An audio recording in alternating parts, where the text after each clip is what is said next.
अब यहां पर सभी रास कर रहे हैं। रास करते करते भगवान और सब ग्वाल बाल गोपियां सब थोड़ा थक गए, तो एक कोने में आकर खड़े हो गए। शांति, निवेदन है, शांति। अब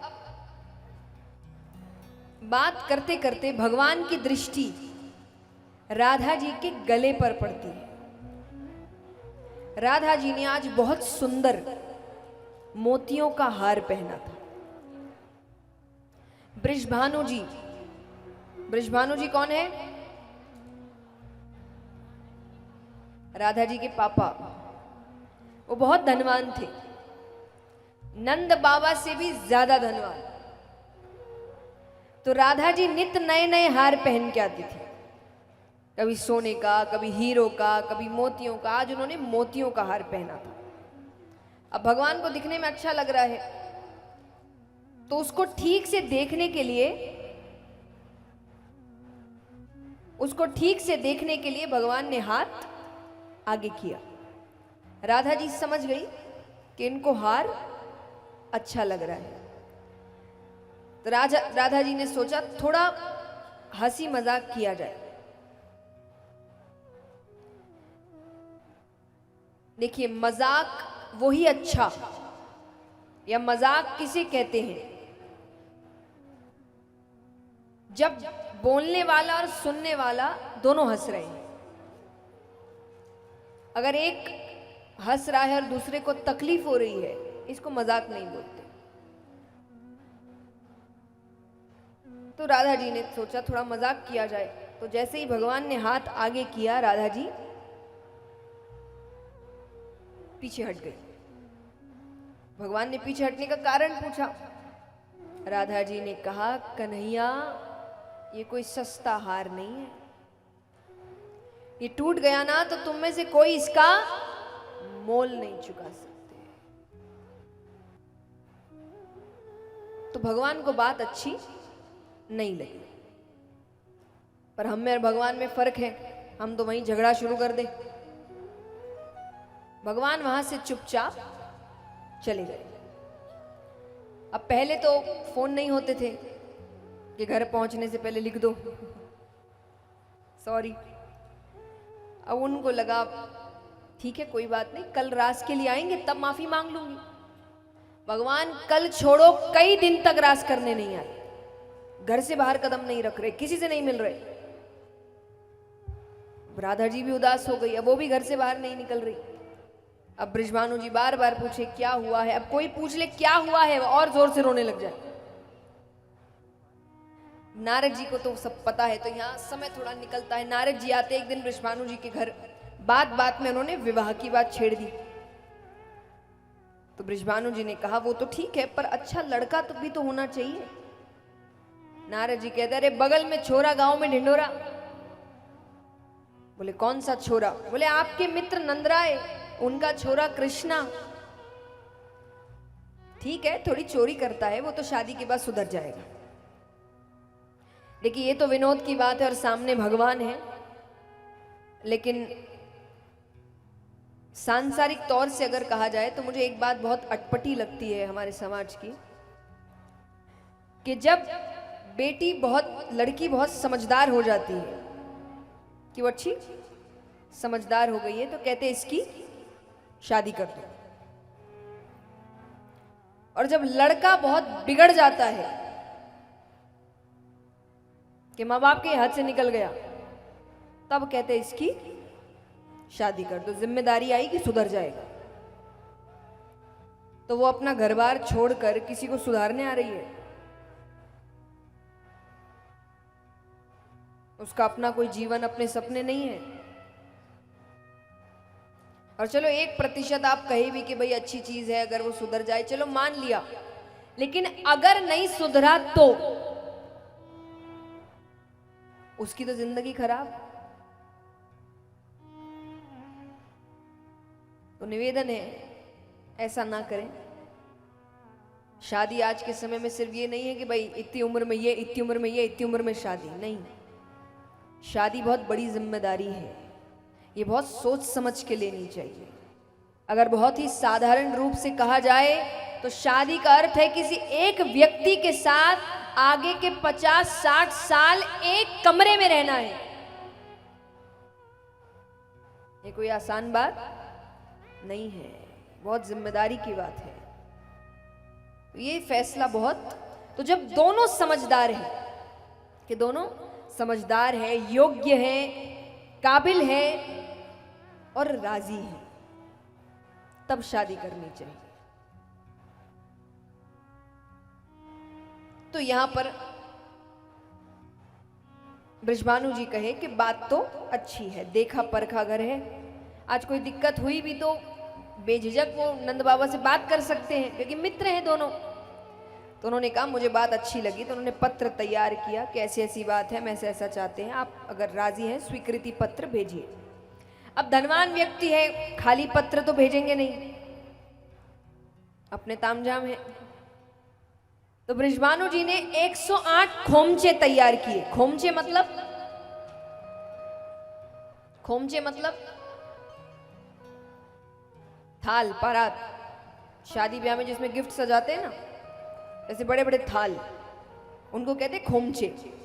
108 खोमचे तैयार किए, सब में कुछ ना कुछ रखा, किसी में कपड़े, किसी में गहने, किसी में कुछ, किसी में मेवा।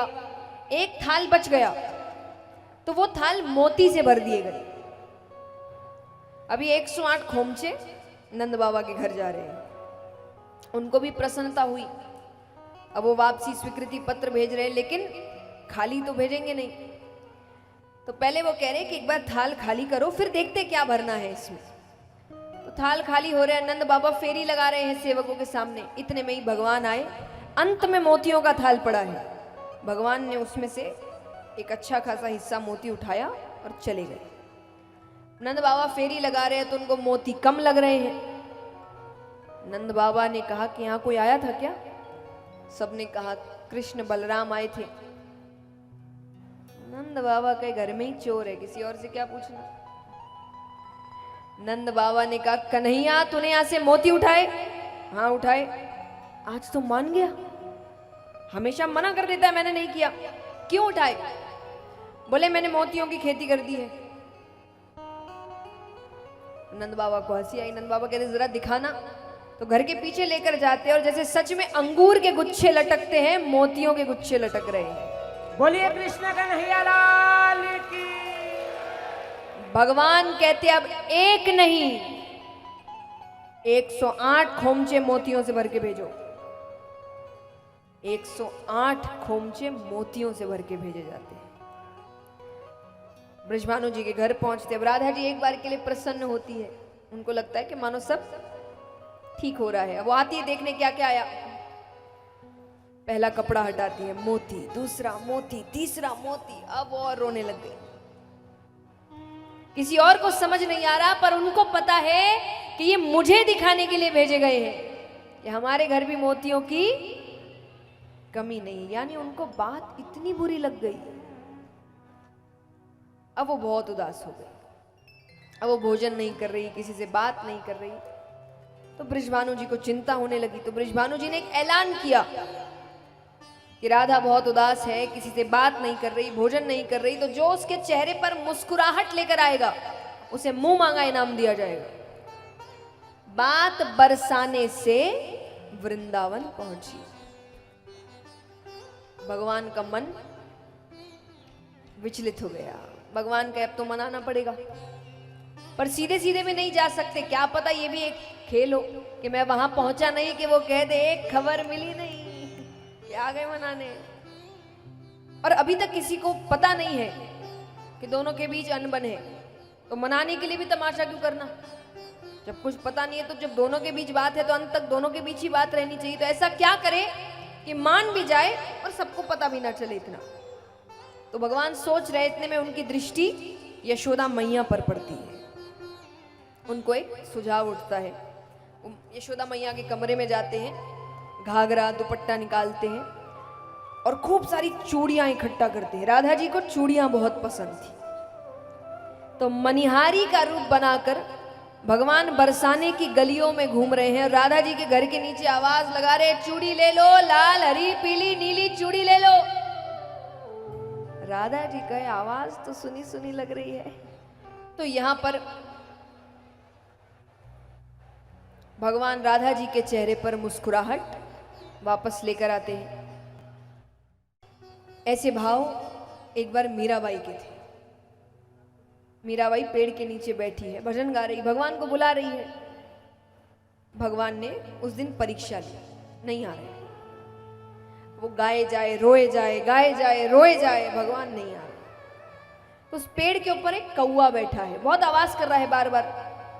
वो इतनी दुखी हो गई कि अंत में वो कौवे से बात कर रही है। और क्या बात कर रही है सुनिए। वो कहती है कि काढ़े कलेजो मैं धरूं रे, कि काढ़े कलेजो मैं धरूं रे, कागा तू ले जा। तुझे भूख लग रही है इसलिए आवाज कर रहा है ना, कलेजा निकाल के देती हूँ खाने के लिए, पर एक शर्त है, यहां नहीं खाना। कहां खाना? कि काढ़े कलेजो मैं धरूं रे, कागा तू ले जा। और जादे सामारो पिया बसे, वो देखे तू खा। कि जादे सामारो पिया बसे, वो देखे, वो देखना चाहिए, उसको देखकर खाना, उसको समझ आए पीड़ा क्या होती है। उसको मजाक लग रहा है ये सब, ऐसे भाव है।